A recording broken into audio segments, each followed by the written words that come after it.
In this exercise demonstration, I'm going to be showing you how to do a glute bridge on a Bosu ball. Now, firstly, you can actually do this exercise on both sides of the Bosu ball. I'm going to be showing you the inflated side in this exercise demonstration, and I'll do another video where I show you the flat side because the foot position is very different. So what we're looking to do is we're looking to bring the feet in a position where it's nice and high on the Bosu ball. And when I've got my feet on the Bosu ball, I'm going to have a hand's width between the feet. So what I mean by that is I'm going to have my feet like so, and I've got a hand width in between both feet. I don't want to come out too far. We're in a position where we could slip or roll the ankle. So we want to be up nice and high when we start off.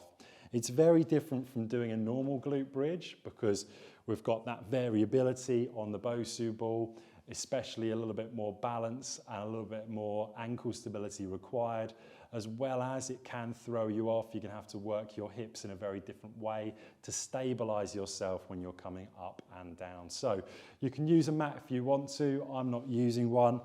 And I'm going to bring my feet in a position where they're just either side of the center of the Bosu ball. I'm going to come all the way back.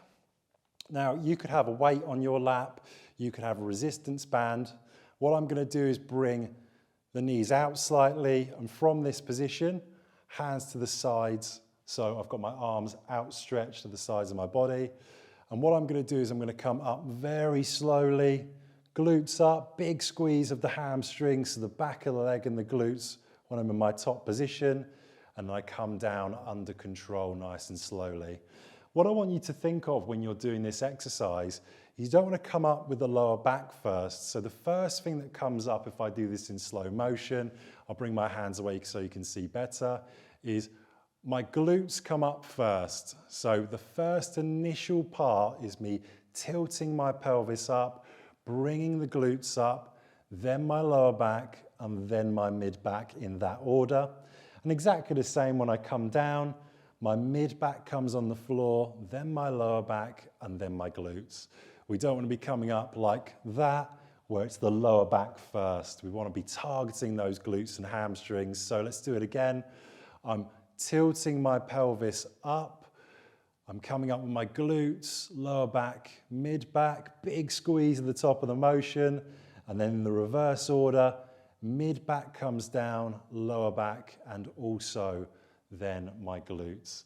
Make sure that the knees don't cheat by coming too far in. So we don't want to be coming into this position where the knees are touching each other. We don't want to be going too far out where if I come too far out, you can probably see now my foot comes off the Bosu ball. We want to have a planted position on the Bosu ball at all times. And coming up nice and slowly, really big squeeze and coming back down.